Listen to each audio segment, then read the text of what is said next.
You've heard rumours of bandits along the coastway, but your journey so far has been surprisingly uneventful.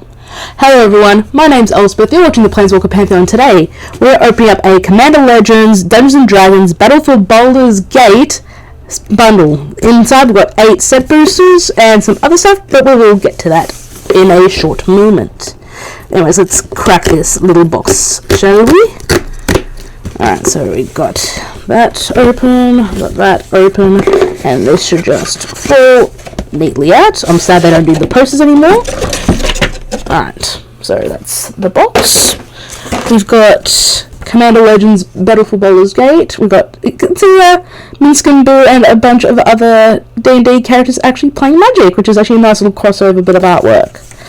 And we have a little bit about Baldur's Gate. Actually, this is some good information for a D&D campaign. Detailing the upper, lower, and outer city of Baldur's Gate. Right there. And it's a good little map, actually. I might keep that for later. We have an oversized Undercity dungeon, like what they did when we did Adventures in Forgotten Realms. We got the oversized dungeons for that set. We've got our box with Mr. Minsk and Little Boo right there, the bestest of friends. We have our dividers of Minsk and Boo Timeless Heroes, and I think this is like one of the mythic dragons. I can't remember which one it is just from the art alone, unfortunately, but we'll pop that over there for later. We have, of course, another oversized D20 because this is the Dungeons & Dragons set. We are, of course, rolling D20s. If that's a 5, that's god-awful. Oh, and we replace that immediately with a natural 19. Which, if we were playing a barbarian, would be an auto crit. We have our 8 set boosters. We have our Learn to Play Magic cards. And, of course, we have our foil basics, which are the ones in here, with a foil alt art Wand of Wonder, and all our foil basics, and of course our normal basics, just right in here as well. But we will chuck these into the box, because we don't need them quite yet right now. And that oversized D20 is going to my D&D dice bag. But let's get to these 8 set boosters, shall we?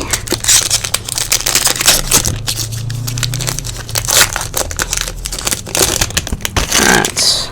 Got a signed art card right there.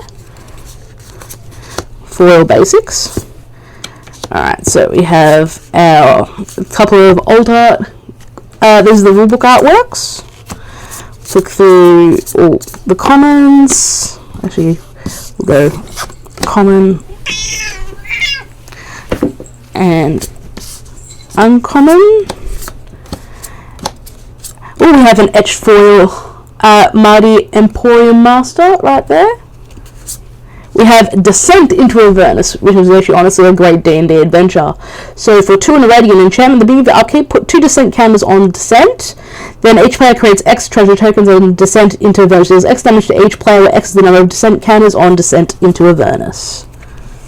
Oh, and we have, it's kind of skip one. We have a Mythic in Blood Money. So for 5 and 2 black, it is sorcery. Destroy creatures. For each non-token creature destroyed this way, create a tapped treasure token. And we have a 4 Mythic in Pact Weapon. So for 3 and a black in Artifact Equivalent, as long as Pact Weapon is attached to a creature, you don't lose the game for having 0 or less life.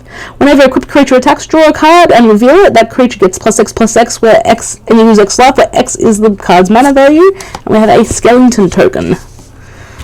That was actually a pretty solid first pack, I'm not going to lie to you. Alright.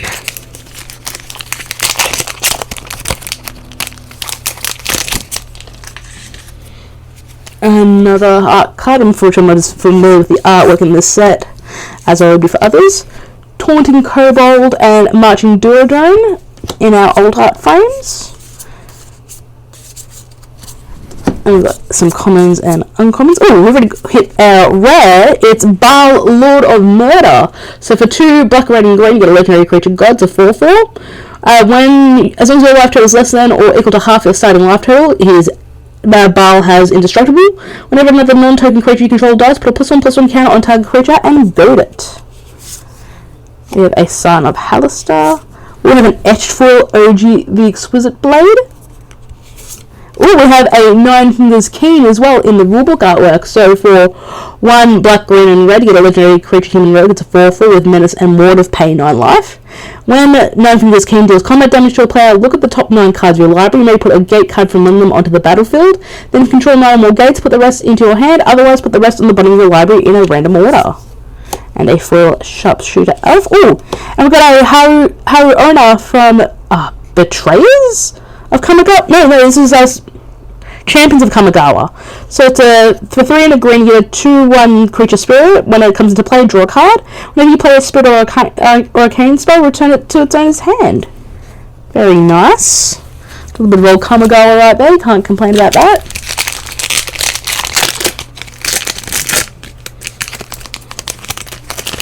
Now this is a bit of artwork I do recognise. It's the Elder Brain. Got our Forest.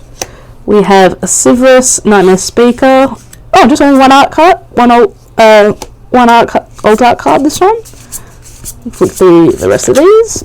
Rugs of Smothering, always a fun enemy to fight. Flip through our uncommons. Oh, we have a foil etched Cultist of the Absolutes. So for a single black and a legendary enchantment background, command creatures you own get +3/+3 and have flying and death touch. Ward, pay 3 life. At the beginning of your upkeep, sacrifice a creature. We have a Wand of Wonder, so for 3 and a Radiant Artifact. 4, tap, roll a d20. Each opponent exiles cards from the top of their library until they exile an instant or sorcery, then shuffle up the rest into their library. You may cast up to X instant and sorcery spells from among cards exiled this way without paying their mana cost. If you hit 1 through 9, it's 1. If you hit 10 through 19, it's 2. And if it's 20, you get all 3. We have a full Earth Tremor and a Undercity token, just a regular sized one. Next up.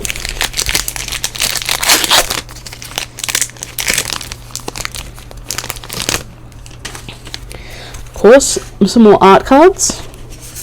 We have our Island. We have Abel Adrian, Goten's Ward, and Goggles of Night as our alt frame cards. We will flick through all of these. That's our commons, flick through our uncommons. Always nice to see more Swiftfoot boots. We have Alondo the Seer. So for 2 green and a blue, get a creature, human charm, it's a 3/5. Tap to draw a card, then exile a card from your hand and put a number of time counters on it equal to its mana value. It gains when the last time counter is removed. It basically gives suspend, effectively, sort of like how Joya does, but it's in blue and green, which is pretty interesting. We have our background. We have a Master Chef in the etched foil.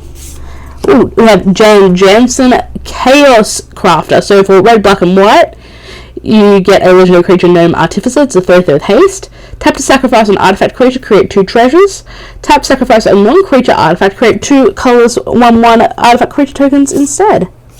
And a foil Underseller Sweep and a little mini game. Next on up. Yeah, I love D&D. I've been playing with the group for nearly a year now. Got some more art cards. Got a foil Forest. Cloak of the Bat and Inland Mystic Trickster as our old frame cards. Actually, it was funny. I was playing a Harangon in that campaign. We have an etched foil where Duke Ulda Ravengard. So for 4 red and white, you get a legendary creature, human noble soldier. It's a 5/5. At the end of combat on your turn, another target creature you control gains haste and myriad until end of turn. We also have a Caves of Chaos Adventurer. So for 3 and a red, you get a creature, human barbarian. It's a 5/3 with trample. When it enters the battlefield, you take the initiative, so you start joining in the Underdark. When it attacks, exile the top card of your library. If you've completed a dungeon, you may play that card this turn without paying its mana cost. Otherwise, you may play that card this turn. We have, I believe... Oh no, this is another rare. This is Zelva Etril Exile. So for 1 blue, black, and red, you get a legendary creature, Tiefling Warrior. It's a 4/2 with haste. 2 and tap. When you cast an instant or sorcery spell that targets a single opponent or a single permanent an opponent controls this turn. For each opponent, choose that player or permanent they control, copy that spell, and the copy targets the chosen player or permanent. We have a foil mountain and a copy token.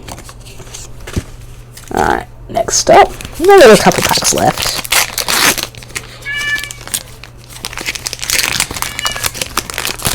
Alright. Blue Dragon. Got a basic swap. We have Allure, Merry Thief, and Marble Diamond in our old frames. Ooh, Lightning Bolt. Always nice to see more of those. Got our uncommons. Oh, we've got a mythic. It's Carlet, Fury of Avernus. So for 4 and a regular legendary creature, Tiefling Barbarian, it's a 5/4. Whenever you attack, if it's the first combat phase of the turn, untap all attacking creatures. They gain first strike until end of turn. After this phase, there is an additional combat phase, and you can choose a background. We have a Tavern Brawler. We have an Etched Foil Inspiring Leader. Oh, we've got another mythic. It's the Ancient Silver Dragon. So for 6 and 2 blue, you get a creature Owl Dragons and 8/8 with flying. When it deals combat damage to a player, roll a d20. Draw cards equal to the result. You have no maximum hand size for the rest of the game. We have a foil Allure Merry Thief in the old heart frame. Huh, it's a little bit miscut.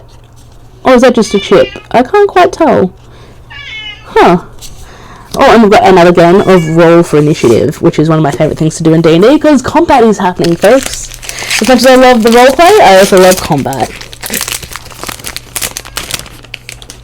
Alright, we've got another art card right there.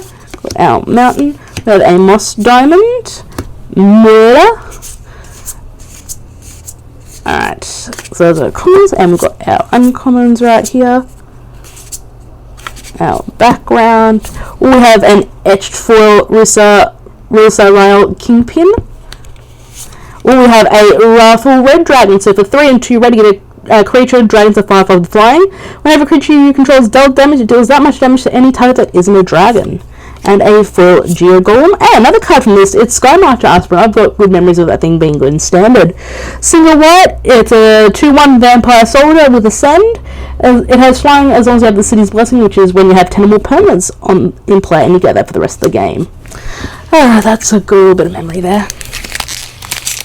Alright, this is the last pack.